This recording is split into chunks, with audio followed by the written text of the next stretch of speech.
yetu kila mahali, mkiwa na mtu fulani kwa akili yenu. Sisi wa Kisii si wajinga.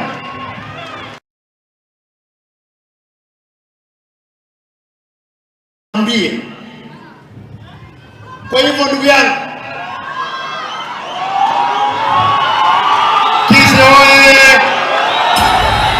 Wiki ijayo,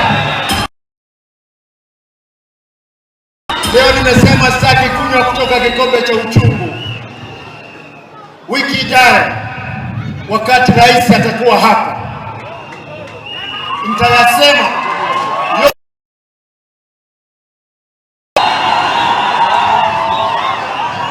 Rais William Ruto atakuwa hapa. Kesho wanajeshi military watakuja hapa. Uwanja huu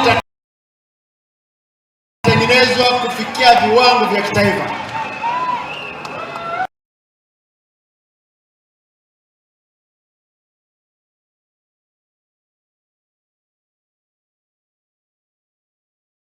Kufikia viwango vya kitaifa.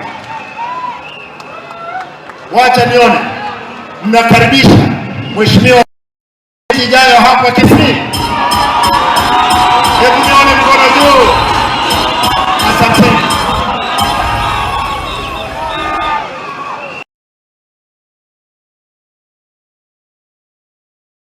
Sisi kama wa Kisii, na hii ndio itakuwa yangu ya mwisho, sisi kama wa Kisii tutakuwa pamoja.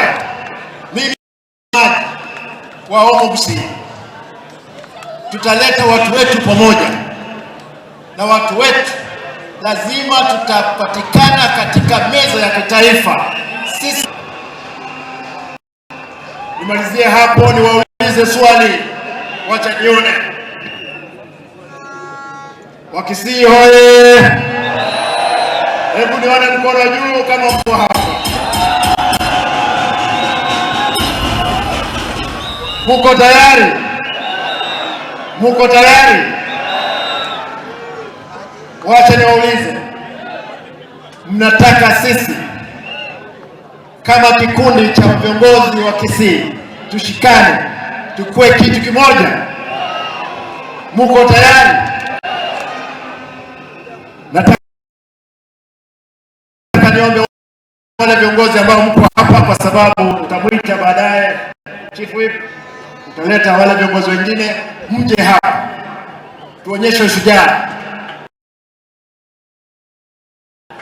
Unajua Usoro siku hizi na rafiki wangu, unajua vile alisumbua sisi wakiwa na Gachagua, tunakumbuka. Lakini sasa hii siasa tusipigane, wamekuja, tuko pamoja katika broad based government. Tushikane ama tusishikane? Mnataka tushikane? Hata wale wengine ndugu zetu tunataka tushikane, ndiposa tuheshimiwe kama jamii.